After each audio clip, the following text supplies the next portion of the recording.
Do you remember drinking from the hose on a hot summer day? What about that water you used to boil your pasta last week? Did you get that from the tap? Well, after we're done here today, you may wish you didn't. As a realtor, there are potentially hundreds of investigations associated with the transaction.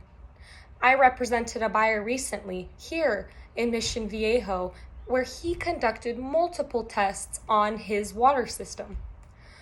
The results were astounding because it found that there were 20 known contaminants in the water supply, many of which exceeded the acceptable limits set by the Environmental Protection Agency. So it may be worth the investment and the energy to restore something we thought we had all along: clean, safe water. We need to understand the effects of PFAS and where they come from, as well as we'll discuss what steps, both big and small, we need to take in order to make our water safe again. As you know, chemicals are in our water already. We have chemicals in our water from sanitation byproducts, pharmaceutical wastes, leads, coppers, but PFAS have gotten a lot of attention recently, and not in a good way. PFAS are in almost everything, and they're nicknamed the forever chemical. Why? Because they're resistant to the natural breakdown in humans, animals, and in the environment. Furthermore, a study by the United States Geological Survey released on July 5th of 2023, a USGS research hydrologist and the study's lead author, Kelly Smalling, writes, the study estimates that at least one type of PFAS, those that are monitored by the EPA, could be present in nearly half of the tap water in the United States. The study goes on to say that more people in Central and Southern California urban areas have a higher likelihood of being exposed to PFAS. These chemicals all pose a danger to our health and our loved ones' health because, according to the CDC, they conducted research involving humans and animals in relation to PFAS.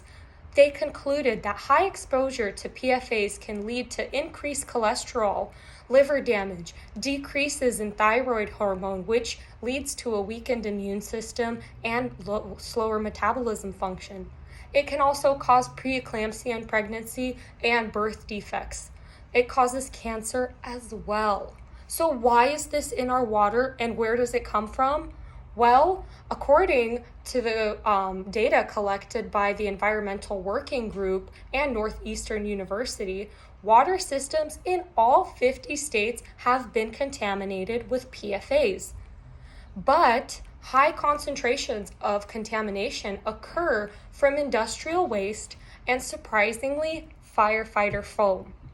According to an article written on behalf of the Natural Resource Defense Council by Courtney Lindwall of April of 2023, she says that water contamination comes from several sources, like industrial dumping of PFAS directly into our rivers, lakes, and streams, and most of it is still legal.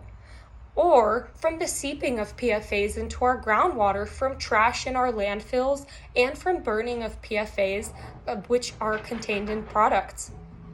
The United States Department of Defense has also confirmed that firefighting foam, known as AFFF, is a major environmentally contaminating source of PFAS.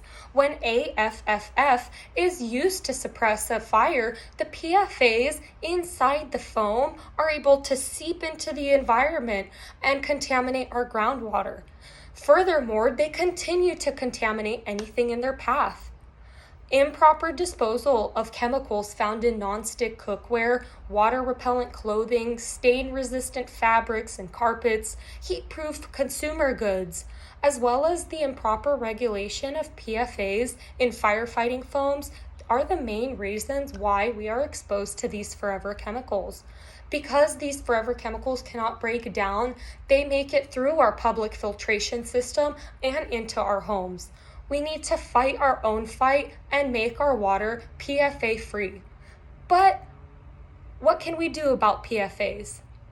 Well, it's impossible to completely eradicate our exposure to PFAS, but we can minimize the adverse effects. We need to demand testing from public resources, and we must petition our governments and officials to set a zero-tolerant legal regulation for PFAS. We must regulate sources of these harmful chemicals because according to the Consumer Report article written by Kevin Loria in June of 2022, he interviews Julia Verinsky. She's a PhD and an assistant professor of the environmental health at the Northeastern University. She actually manages databases that include over 1,000 studies where they review the health and topological effects of PFAS. And she says health advisories are not enforceable limits, and on their own, they're not enough to protect the public health and many human health impacts associated with PFA exposures. Although the EPA recently released a health advisory detailing the safe limit of PFAS to be 8 parts per trillion in our water, it's not enough.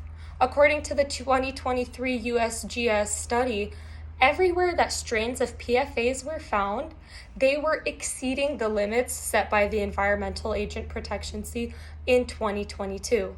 So it's time to take matters in our own hands. Although it's a costly option, reverse osmosis systems have been found to remove 92% of PFAS found in our water supply. But we also need to focus on changing the policies and the regulations set by our government agencies to change our limits to make our water safe again.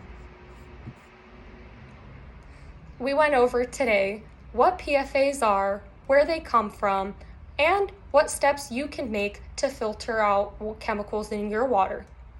It's time to take back our drinking water, and we've been drinking PFAS from our tap and our hoses for far too long. Thank you.